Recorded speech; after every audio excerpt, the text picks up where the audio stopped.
Hey everybody, it's Rob. It's Topic Tuesday. Why am I in my car? I just got done with a listing appointment. Nailed it. Be coming on the market in the next 2 to 3 weeks, so look for it because it will go fast, trust me. But that got me thinking. I think a lot. Did you realize that January 2020 home values from this time last year, 2019, have gone up over 13% in Orange County? True story. Did you realize it's gone up in double digits for the last 3 years, year over year? Hashtag wow.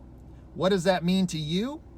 Well, if you're a seller, does it mean I just raise my property value $30,000 in my neighbor who sold it 2 months ago and sell it? No, it doesn't work that way. I'm going to give you marketing strategies that are going to maximize the value of your home, maximize the competitive nature of buyers that not every realtor or broker knows. And I've been doing this for a long time, so I'm going to share that with you. I'm also going to share with you, if your buyers don't freak out, there's ways to maximize your offer without maximizing your price, and I'm going to give you a couple tips on how to do that too. But most importantly, you need a really good broker. So here we go.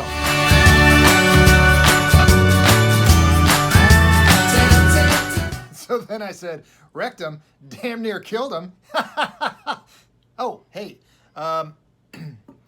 seller and buyer tips from an experienced broker in a seller's market. So like I said, over 13% price increase from this time last year, last 3 years, double-digit growth for property values in Orange County.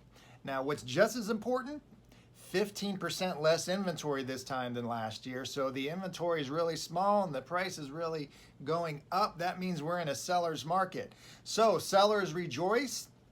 Well, yeah, sellers rejoice, but do you really want to maximize your sale? If you did, you don't wish to maximize your sale. The difference between a goal and a wish is a plan. So you got to have a plan and you got to have a strategy, and that's where the right real estate broker comes in to strategize. So we're going to show you your strategy first, and then I'm going to talk about the buyers. So sellers, here we go. All right, sellers first. So it's a seller's market. Yeah, we've got a lot of demand and low inventory. That's great for us. But the last thing you want to do is say, well, you know, Rob, I understand that you said that the value of my home is $300,000, and we understand it's a seller's market. So we're going to price it at $380,000. All right. First off, it's like nails on a chalkboard. Second, corner of shame, please. Go. I'll wait.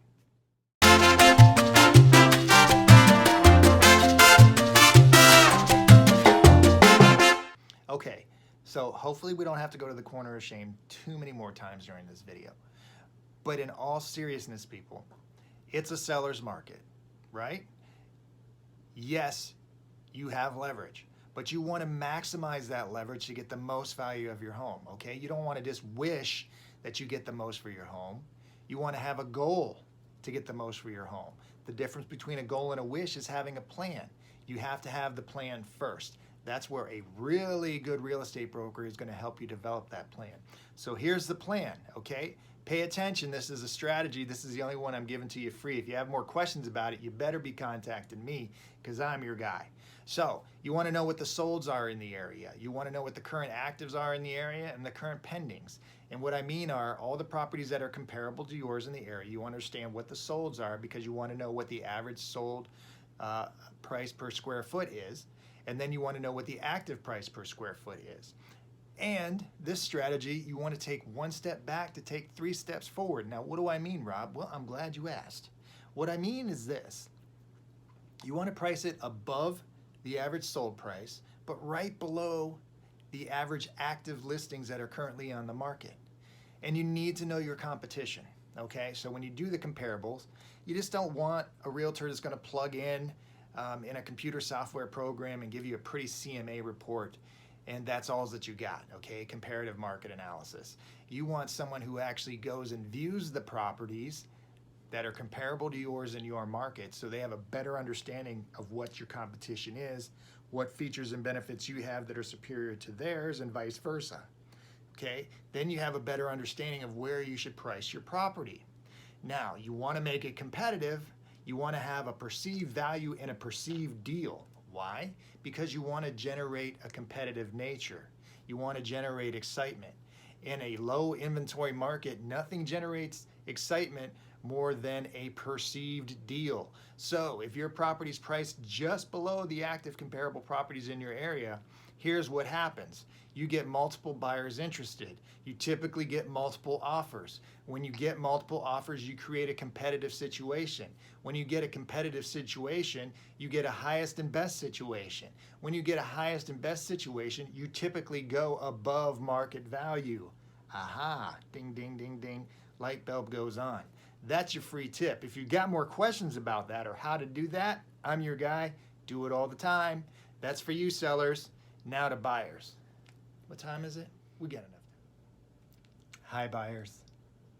Are you doing okay? You look good. I know. Relax, relax. Don't panic. I understand. I've heard it before. Rob, it's a seller's market. I don't know what I'm gonna do.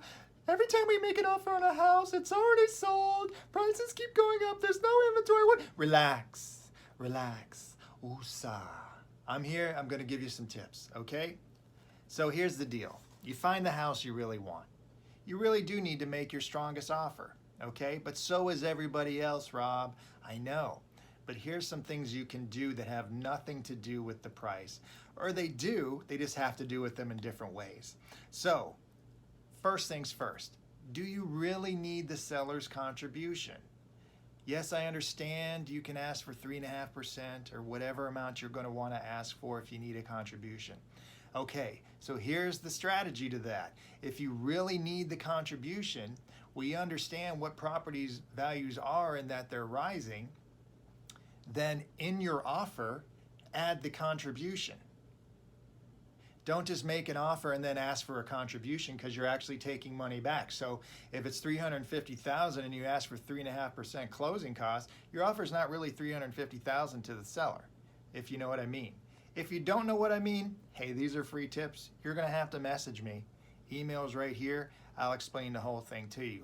But you need to factor in your contribution in your offer price.